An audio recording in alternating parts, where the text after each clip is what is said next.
Welcome back to WTV after a hectic first week back from the Songkran break. I'm Fuji and I'll be your host for today. To start off, the annual Chinese writing competition will be hosted today at the 360 during advisory, so please be prepared for that. This week also marks an incredible ending of a season for our JV volleyball teams, with games coming up both on Thursday, May 1st and Friday, May 2nd. So please make sure to be there, show them your support, as well as hype them up for the end of season tournament coming up in the future. With this being said, please welcome Nene for a global news segment. Pope Francis has died at the age of 88 after a period of declining health. The Vatican announced his passing earlier today. People around the world are mourning the loss of a pope who was known for his kindness, humility, and effort to bring change to the Catholic Church. Pope Francis, who became the first pope from the Americans in 2013, will be remembered for caring about the poor and trying to bring people together. His body will be placed at the St. Peter Basilica for the people to visit and pay respect toward a historical role model. His funeral will take place on Friday, May 2nd, with leaders and faithful followers from all over the world expected to attend. Thank you, Nene, for the global news segment. We're all sorry for Christianity's loss and we pay our respects to Pope Francis. Next up, please welcome Sophia to talk about our volleyball tournament segment. With the 2025 school year coming to an end, the TCI's girl varsity volleyball team is going to participate at the annual Invitational Senior Farewell Tournament at Concordian on Friday, April 25th, with several other international schools present, with only 2 seniors participating and the rest being underclassmen. This tournament marks the beginning of a new era. Now let's hear from both the upper and underclassmen about their feeling regarding not only the tournament, but what the team's goals are for the future. Hello, please introduce yourself. Hello, I'm Proud from grade 10. Hello, I'm Zoe from grade 10. How are you feeling about this tournament? It's great. We got second place. I'm happy. I feel really good about it, but a bit sad that we didn't get first place. You guys prepared for this tournament? So we have lunch practices and after school practices. How much have the upperclassmen contributed to the team in the past years? I feel like a lot of the upperclassmen were really helpful because they're really good at volleyball. So yeah. I feel like they helped a lot, and without them we couldn't have gone this far in the tournament. With the seniors gone next year, do you guys feel like you're ready to step up for varsity next year? I mean, I think it'll be scary, but considering that we already play in varsity, I think it'll be a good, fun experience, I guess, but we'll definitely miss the seniors. I feel like we can never replace them, but we'll try our best. Are you looking forward to participate and competing? Yeah, seems fun. Yes, I'm looking forward to more challenges in the future. And what is one thing you want to say to the upperclassmen in your team that are graduating next year? We will all miss you really much, and it'll be really tough without them because they're all really good players. I feel like we're all gonna really miss you guys when you leave, and we can never replace you guys, especially in sports and other things. We are pleased to announce that after all their hard work and dedication, the team has achieved second place in the annual invitational tournament. This not only demonstrates the capabilities of our varsity girls team, but also shows that the JV girls team is ready to lead TCI's volleyball and take the bottom of the graduating upperclassmen.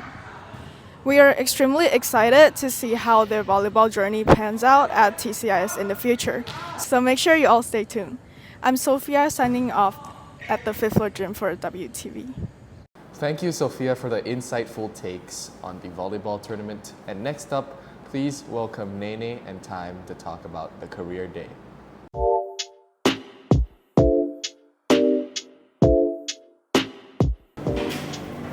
The annual Career Day at TCIS is being hosted at the 5th floor gym by the National Honor Society on April 25th. This event features multiple alumni from different career paths, including ones in maths, sciences, arts, or even languages. Now, with this being said, the alumni will be sharing their respective opinions on their respective careers during that day. And we'll also be hearing from high school students about what they want to do for their future. What did you want to be when you were a kid? I wanted to be an astronaut. Firefighter. Soldier. What major you want to enter? I am going into environmental science. I'm going to computer engineering. I'm going to communication arts. Did you enter the major you want to get into? Yeah, I got into the university I wanted to get into. Yep, me too. I also got into the university I wanted. Initially, I wanted to get into law. I didn't get into that, but I did get into a major I wanted to go in, which is comm arts, which I got into. What did you want to be when you were a kid? My initial thought first was a soldier. I wanted to be a artist like Da Vinci. Is it different from what you are doing now? It is, well, you can say it's different because I'm an interior designer now. So was this your original plan in high school, or did your path change? My original path is not to be in engineering. My first choice is to be a doctor. What happens to me is something that is uncontrollable, and so that's why I have to choose my second options. But it's not something that I regret because it's still something I want to do as a second options. You have to be able to change dynamically. Yep. What inspired you to choose your current career? My parents' ugly house. Yeah.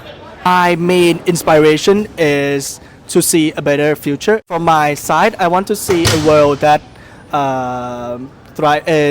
reduce in pollutions. As you can see, like in many of the parts of the world, pollution is still a thing.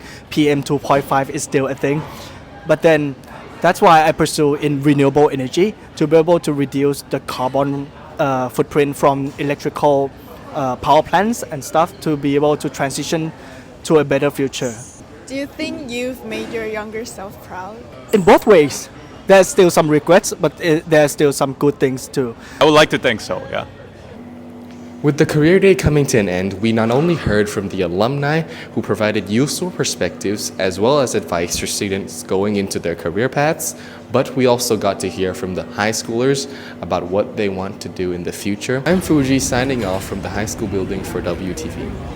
Thank you, Nene and Time. And lastly, we'll have Fuji and Nene talk about the student council elections that have been going on last week. The high school student council election is being hosted at the 360 on Friday, April 26. In previous year, there has always been little to no competition for each executive committee position. However, this year election feature multiple strong candidates who are competing against each other for the same position. With this being said, let's dive into the perspective of different candidates and how they prepare for this event. I signed up for president of the high school student council for the 2025 to 2026 academic year. And I signed up for the vice president position. President. Vice President. Well, I signed up for this position because I've been in student council for a really long time and I just think it's really fun. I think it's become a part of my life already, and there are some things that I would like to implement next year. And the reason I signed up for this position is because I want to help contribute into building a community where individuals feel heard, supported, and closely connected. I've always been interested in student council, and I want to make a change by becoming the president. Well, mainly for me would be student advocacy and school improvement. Major one will be the AP schedule thing. Yes. I wouldn't say that well prepared because we were short on time and had to be last minute a little bit, but it's okay. I mean, I would say we're pretty well prepared, I guess. Well, for the election, I already prepared a lot since it's been something I've been thinking for a while now. Like, first of all, I just made a Google document. It was I don't know, 20 pages over long about the things that I wanted to implement. And then I compiled them into a Google slide, and then I just ended up using it for the election, except cutting a lot of it up. Well, it took some time to think about what we want to implement for the next school year, and by practicing And we've also talked to Mr. Kevin about some of our policies to see if there's a possibility of that policy to work. Right now, I'm not very nervous, but I'm sure that when like this auditorium is filled with people, I'll probably be shaking. Even though there's like not really anyone here, I'm already nervous, but then we'll try our best. We trust in our abilities. I'm feeling a bit nervous.